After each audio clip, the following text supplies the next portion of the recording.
Hello and welcome to the Property Roundup on iPropertyRadio with myself, Carol Tallon, where we chat to industry experts to get a view on trends emerging and what's happening on the ground. The show is brought to you in partnership with Property District, changing the narrative of the industry. Today, I'm delighted to be joined by Ulrik Raysse, founding partner of Arrow Architects. Ulrik, you're very welcome. Thank you for joining us today. Thank you. Thank you very much. Delighted to be here. Ulrik, Arrow Architects. What buildings would Arrow Architects be best known for in an Irish context?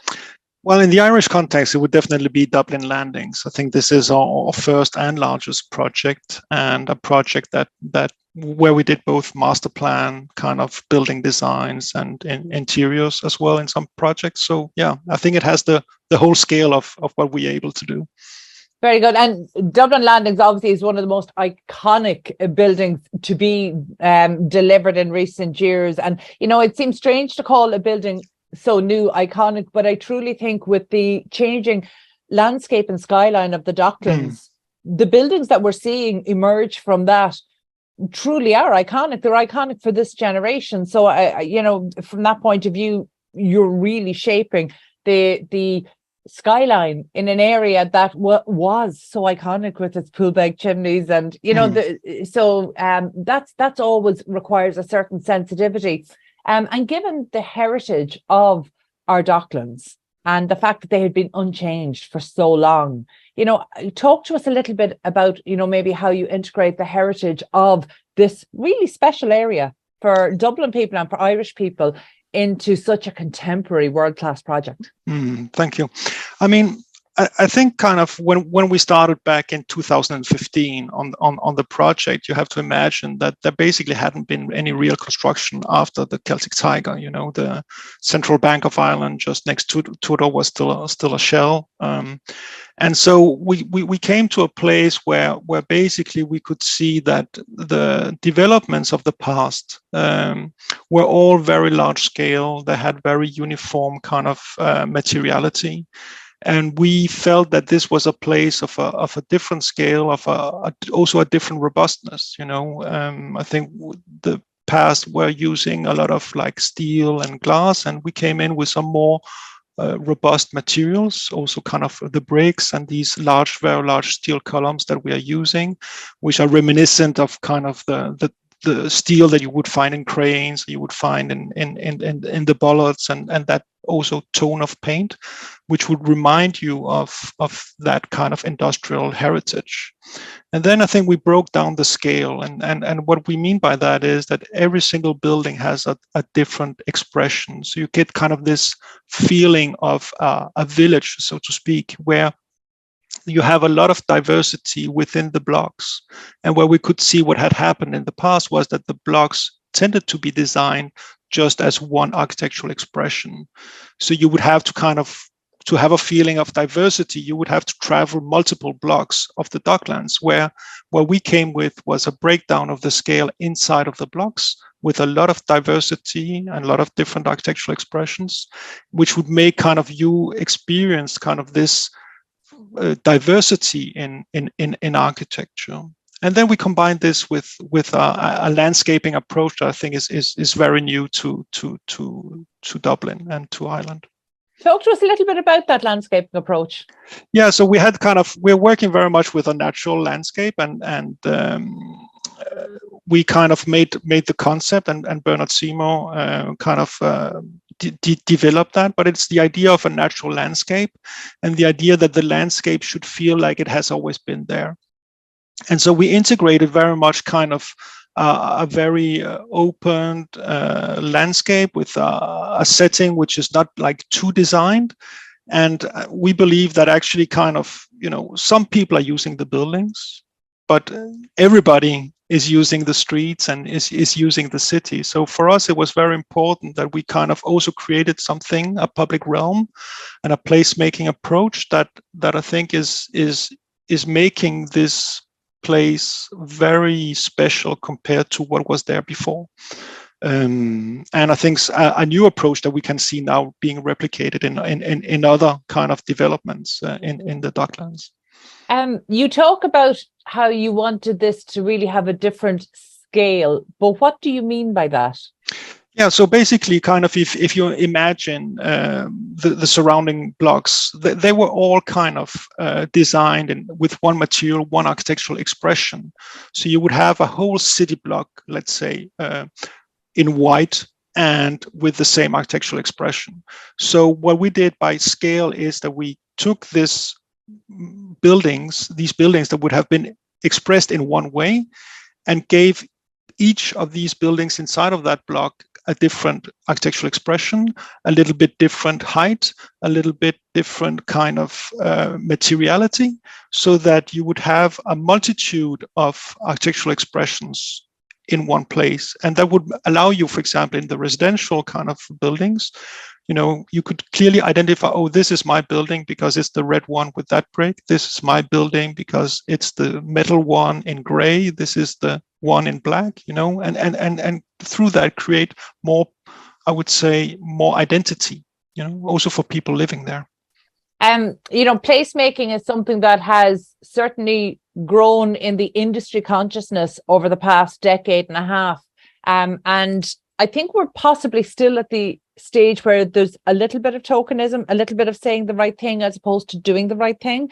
Mm-hmm. So maybe you could share your perspective on where you think placemaking, the quality of placemaking, and I suppose are we where we are in Ireland right now as an industry, not just on one particular project, but really, has the placemaking movement caught on in a way that can genuinely result in better developments for everybody?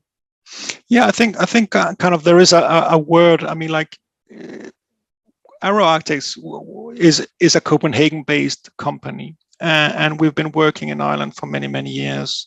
But we are basically working with 100% export, which means that we are working outside of Denmark, and we're working across Europe. So what we do see is that we see that every single country is dealing with things in a different way. And I think an element that is very much kind of we hear a lot in Ireland is commercial reality.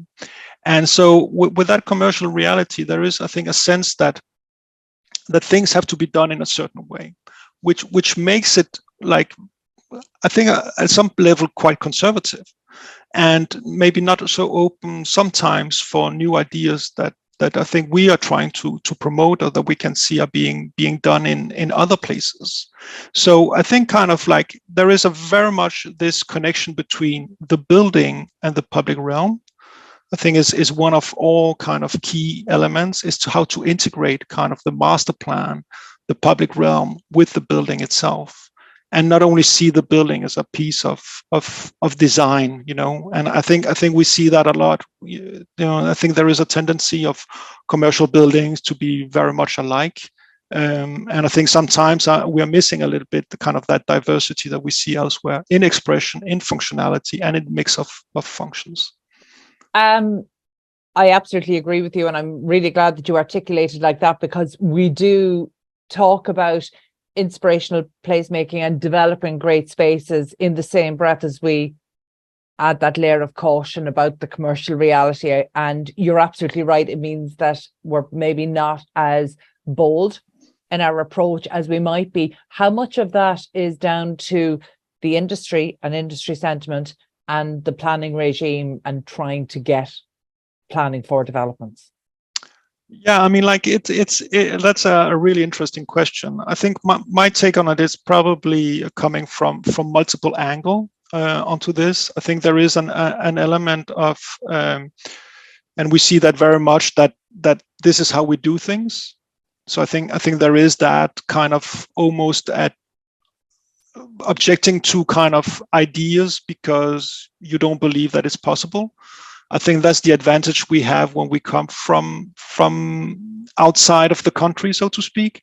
It is that we are able to sometimes ask those questions, and we are not kind of fearful of actually doing that because we don't have a preemptive opinion of how it's going to be. So therefore, we are able to ask, and we are able to do, and then we see that it happens. It goes through, I think a very good example of that in the Dublin Landings project is that the residential kind of buildings are opened up, and we did lose obviously a lot of apartments that we could have built, but we kind of like said to the client that it would allow us, for example, for the apartments which are closer to Mayor Street, very far away from the river, to have a view to the river and make these kind of become part of a bigger community. And that took the courage to say, okay, we need to lose this and this building here.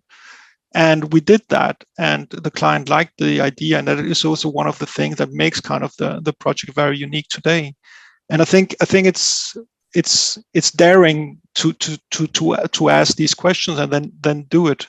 And I think that's a bit of freedom that comes from not being locals, so to speak. Yeah, that's a really interesting and quite a refreshing take on it. In terms of, again, bringing that community in, so you are creating a community, and I like the way you talked about Dublin Landing as, even internally creating that village feel, but obviously Dublin Landings is in the context of its surroundings, so there has to be bringing in the wider community and a cognizance of that. And obviously that's a community that is, you've got the extremes. So you've got not just residential and commercial, you have highly affluent and highly deprived areas. Sure. Running in side by side in streets. And that is unusual. I mean, obviously it does happen in cities, but that's possibly one of the more extreme examples that we have in Dublin. So how do you approach the community side? And I suppose I'm really asking this question, trying to understand the social value here. When you're taking in, you're not dealing with a community, you're dealing with actually a lot of very different communities.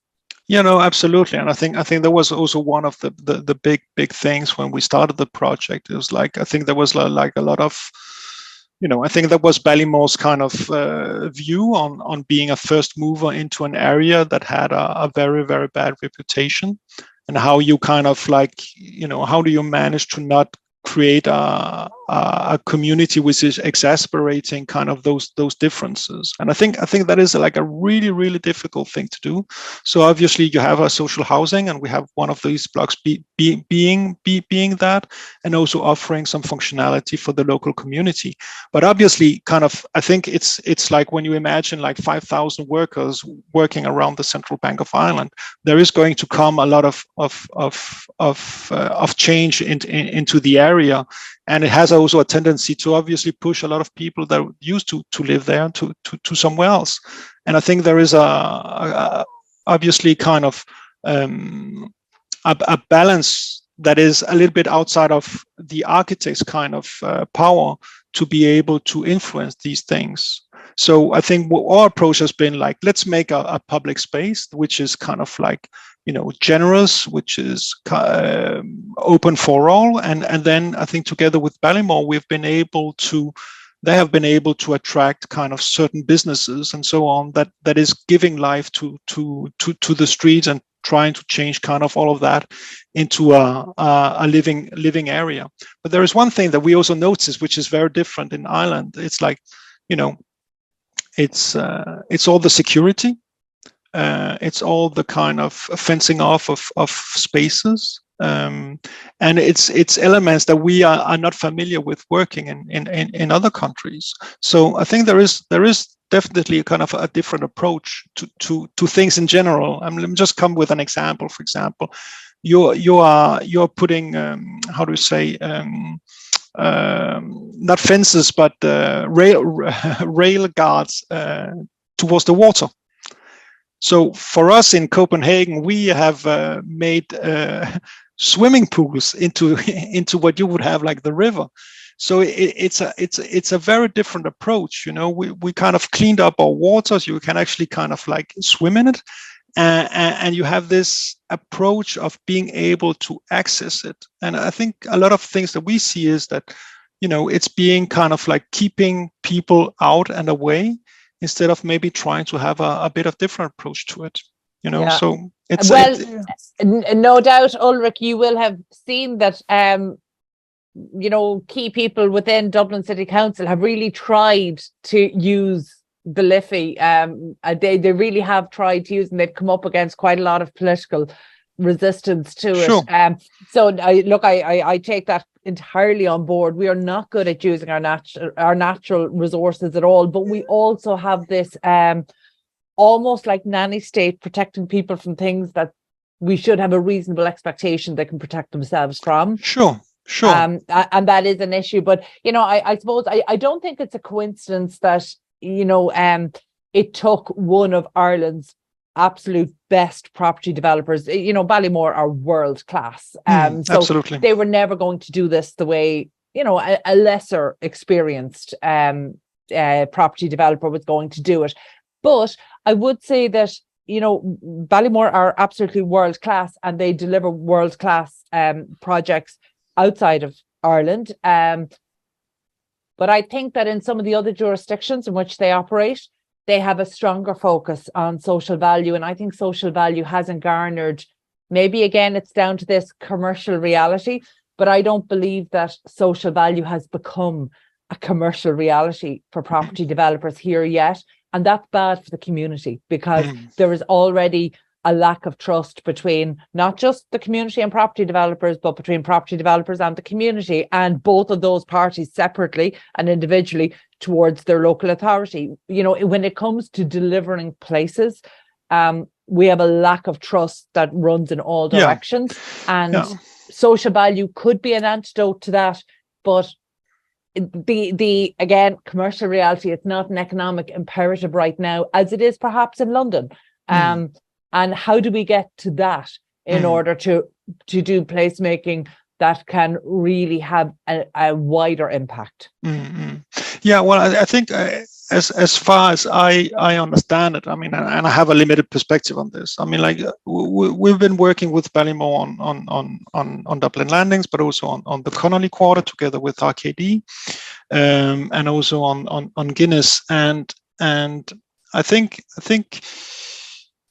there is an element in the Irish planning system which is kind of undefined, and that is why kind of like there is no kind of local plans in the sense, that is defining heights, and that is extremely prescriptive. And we have these things, for example, in Denmark and elsewhere, where you also would kind of lay in kind of, okay, you can do this, you cannot do that, and you can do it to this height and so on. So that in what box you're operating in. And I think, as I see it here, there is a lot of trading, going on, which kind of is an insecurity a little bit for the city, but also for the developers and also for the people, because you're treading into a space which is a bit undefined. And I think that also kind of makes it difficult for the city to actually say, okay, we need this and we want this. Where are the schools in the Docklands? Where are the kindergartens? Where are all the public kind of amenities, that are needed for you to be able to create a city, so to speak, So I think there is a battle that has been going on between kind of the planning system and developers, and I don't see that as being a benefit to anybody at the end of the day, neither for the developers or the city. Yeah. You're absolutely right. And in fact, most of the industry and very many within the public service would agree with you that actually we know that we are missing the simple templates that somebody can go in and understand what the boundaries are in terms of building height and building. And to hear you describe it as almost this trading that happens really goes to the heart of what's wrong with our planning system. You describe it as insecurity, and that level of uncertainty is making it so that developments only of a certain scale can achieve viability, because we don't have that predictability. There's such a risk in moving forward with planning. Now we know that there's a draft planning bill on the table right now. It doesn't really address any of these issues. In Ireland, we've been talking about reform of the planning regime for well over a decade, maybe a decade and a half. And yet the changes that are coming, it's still more, pottering around the edges. We're not really dealing with reform. How does that make you feel then in terms of some of the other larger projects that need to happen? Are you confident do you have confidence in the planning authority in Dublin to be able to ensure that the best places are being delivered? I mean, I think kind of like, my experience is obviously with these very large kind of scale projects that have a lot of resources to be able to kind of put into the development of the design and so on. So I think the planning people that I'm meeting, I mean, like, I think are extremely competent. But they also have a very tough challenge because they have to balance so many different interests. And at one hand, kind of allow kind of planning to happen, developments to happen, but also kind of protecting the interests of the city. And I think kind of like when you maybe some of the things are not so defined, it's always a case by case situation, which I think makes kind of the planning process very risky, but also gives the city sometimes very little leeway in what they actually can request, and so I think they are in a very challenging kind of situation, but I think they're doing a good work in being able to impose and review kind of designs and so on. Could it be better? Yeah, sure, absolutely. But I think that goes for everywhere. Yeah. That's very diplomatic of you, Ulrik. Yeah, no, I would say diplomatic in the sense that I think there is a reality. There is really a reality to that, that it is. I mean, I think at some level, the risk for the developers is definitely that there is this uncertainty. You don't know, like, if I'm doing this, is that okay? Or what will the answer be? And for the city, I think at the same time, I think it's also kind of, obviously the city, they want the best possible quality for the city, and that depends obviously on the quality of developers and the quality of the architects and the quality of the teams, So I think we see here in Denmark that the planning system is extremely prescriptive. It's like, for every 5 meters of street, you need to have an entrance that is like this, that has a canopy like that has this. You can only use these 3 different type of materials. It's almost so prescriptive that they're designing the building for you, because they had kind of a mistrust about the quality that the developers was coming with. So then they felt, and they had also had the tools, because we have a local plans for every single street in the whole of Denmark. So they had kind of the tools to be able to then become very prescriptive to assure that there was a certain quality that was delivered. But I would say it's almost become too much, because now you are almost without any kind of leeway or flexibility to be able to propose designs. And I think for me, kind of a planning system is always to assure a minimum level of design. It should never be a ceiling. It's only a floor you stand on. Yeah, I think that's a great way to describe it. It should only be the floor, not the ceiling, because obviously we want every generation to be able to shape their skyline, and we want to see the influence of every generation on a town and city skyline. So no, you're absolutely right. That's all we have time for today, but certainly I would love to have another chat with you at a later date about Connolly Quarter and definitely Guinness Quarter, because I think Guinness Quarter is one of the most exciting placemaking projects to happen on the not quite inner city, but close enough to the inner city in recent years. So I think that's another really exciting one, and I hope that we can chat about that at a later date. So my thanks to Ulrik Raysse, founding partner of Arrow Architects, and my thanks to producer Katie Tallon and the Hear Me Roar production team on sound. Also thanks to our show producer, Property District, changing the narrative of the industry. If you enjoyed this episode, please be sure to subscribe to the podcast and check out all of the other real estate and construction shows on iPropertyRadio. And thank you indeed for tuning in. We'll catch you on the next episode of Property Roundup on iPropertyRadio.